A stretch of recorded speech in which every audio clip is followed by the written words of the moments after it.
আপনি রাস্তায় একটা মানুষকে যদি জিজ্ঞেস করেন যে আপনি শেষ কবে আকাশের দিকে তাকাইছেন, আপনি মানে মতিঝিলে, গুলিস্তানে, ফার্ম গেটে এরকম একটা রাস্তায় যে কোনো একটা মানুষকে ধরে যদি জিজ্ঞেস করেন, যে সে মনে করতে পারবে না। আপনি যদি জিজ্ঞেস করেন যে এখন মানে এই যে চাঁদের যে সময়টা, মানে কোন সময় পূর্ণিমার মাস হয়, এখন চাঁদ কোন কোন মাসে আছে, চাঁদ কতদিনে, আপনি যদি জিজ্ঞেস করেন কেউ বলতে পারবে না। সো আমরা তো অনেক রোবট হয়ে যাচ্ছি। আমাদের ভিতরে তো এক ধরনের মানে একটা সাফল্যকে পিছু হটার যে মানে পিছে দৌড়ানোর যে লাইফটা, এটা তো আমাদেরকে রোবট করে ফেলতেছে। এই লাইফটার বাইরেও কিন্তু একদল মানুষ আছে যারা কিন্তু গান শুনে, আকাশ দেখে, একটা একটা একটা একটা কুকুরকে দেখে, একটা বিড়ালকে দেখে আদর করে, হ্যাঁ, মানুষকে নিয়ে চিন্তা করে, জীবনটা নাকি নিয়ে চিন্তা করে, দুই একটা বই পড়ে দুপুর বেলায়।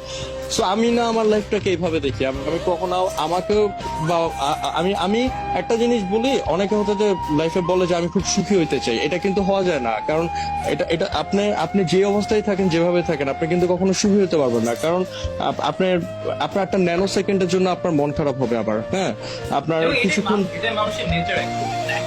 Exactly, exactly. কিন্তু আপনি যেটা হইতে পারবেন ওটা হচ্ছে যে আপনি সন্তুষ্ট হইতে পারবেন, মানে আপনার লাইফের প্রতি আপনি সন্তুষ্ট থাকতে পারবেন, হ্যাঁ।